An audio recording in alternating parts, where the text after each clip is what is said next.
مرحبا أصدقائي، مثل ما نزلت لكم بوست على الصفحة مالتي بالفيسبوك انسايد جيرماني، قلت لكم راح أنزل لكم فيديو أشرح لكم شنو الوظائف المناسبة للأجانب. يعني أنت كشخص عربي قاعد بدولة عربية، شنو الوظائف المناسبة لك اللي هي ما تواجه صعوبات كلش قوية باللغة الألمانية لأن هي مو لغتك الأم.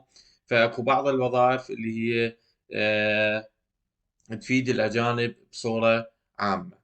فراح أشرح لكم اليوم شنو المتطلبات الأوسبلدونج للأجانب هنا، شنو اللغة المطلوبة، وأيضا الوظائف المناسبة للأجانب. فابقوا وياي إذا مهتمين بالفيديو. نروح على صفحة الأوسبلدونج هنا، يقول لك أوسبلدونج فور أوسلندا إن دويشلاند، يعني التدريب المهني للأجانب في ألمانيا. ماشي.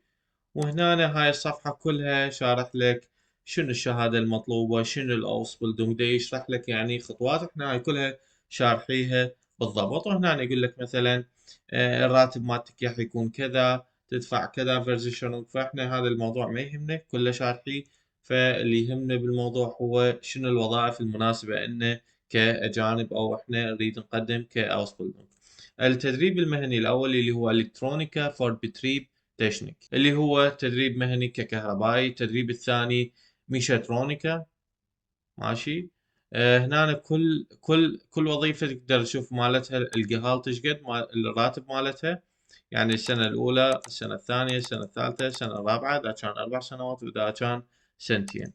هنا مثلا عندنا بمجال الانفورماتيكا كوفمان، يعني الانفورماتيكا. هنا مجال الاي تي سيستم الكترونيكا. هنا مجال الاندستري كوفمان، اللي هو الاداريين اللي يكون بالمصانع. هنا كوفمان فور بيرو مانجمنت، الاداريين بصورة عامة. هنا عندنا كوفمان او كوفخاو ام جروس اون اوسن هاندل، ايضا اداريين مجال الاداره. هنا كوفمان ان انسل هاندل، ايضا مجال الاداره.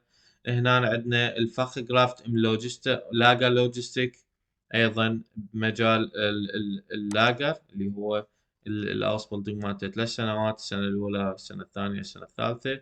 ماشي. وهنا يشرح لك على كل وظيفه احنا شارحيها سابقا، فتقدر تقلب هذا الموقع. هنا عندنا البفليجا فاخمان. هنا عندنا الاوجن اوبتيكا، اللي هو الشخص اللي يكون بالمختبر يفحص ال العيون. ايضا هنا هذا الاوسبلدنج مالته او الجهالت مالته هذا السنه الاولى، السنه الثانيه، السنه الثالثه. والان يشتي جهالت اللي هو الراتب بعد ما تخلص الاوسبلدنج اللي هو 2752. هنا عندنا هسه الكوشة اللي هو الطباخين. أيضا هنا عندنا الفخمان بيرو أون سيستم جاسترونومي، اللي هو مجال المطاعم. هنا عندنا فخ فوركويفر فوركويفرن. طبعا هنا الان يعني هو للبنات، وهنا الفوركويفر للولد. ليبنسميتل هاندفيرك. اوكي. وهنا الحلاقين. وهنا هوتيل فخمان اللي هو او فخ فراو اللي هو مجال التنظيف. وهنا القهاط مالته السنة الأولى، السنة الثانية، السنة الثالثة، وبعد ما تتخرج تستلم هذا الراتب. فهاي الوظائف المناسبة للأجانب كأوسبلدونج.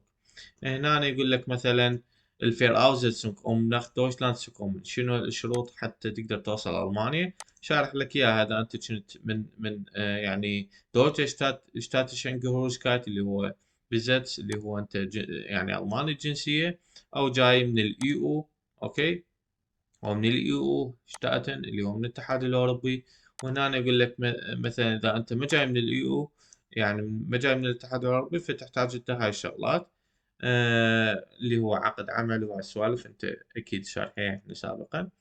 هنا آه ايضا يحكي لك على شو الابشلوس. هنا الدويش كيتنسه. يقول لك for deine Ausbildung sind oft Deutschkenntnisse auf dem Niveau B1 Voraussetzung، اللي هو يعني خلينا نقول احنا اغلب التخصصات هي بمجال الاوسبلدونج تطلب نيفو بي 1. اوكي. لكن بعض التخصصات اللي هي مثلا الكوفمانش، اللي هو كوفمان فرومان فور بيرو مانجمنت، او بفليجة بمجال الرعاية الصحية، يطلب هذا بي 2 او بي 2 نخفايسن، يعني بي 2 كلغة ألمانية.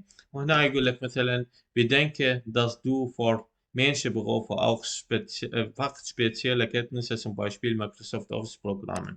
يعني انت يقول لك بكل اوسبيلدونج لازم تكون انت عندك معرفه قويه بمجال المايكروسوفت اوفيس اللي هو الوورد الاكسل الباوربوينت وهاي السوالف. هنا الفينانسيرنج يشرح لك انه شلون تاجر او شكل تستلم راتب. هنا الكرانكنفيرزيشنال اللي هي مجال التامين الصحي، يعني شلون نسوي تامين، وكذلك تقدر تقراها انت وحده وحده. هنا أنا ذاكر لك اياها ايضا 6 شغلات لازم تحققها حتى توصل الى المانيا. ماشي، فان شاء الله استفاديتوا من هذا الفيديو. اقرأ بالتفصيل. اذا ما عرفت ترجمة بالجوجل راح تفتهم الوضعية شلون دا تمشي.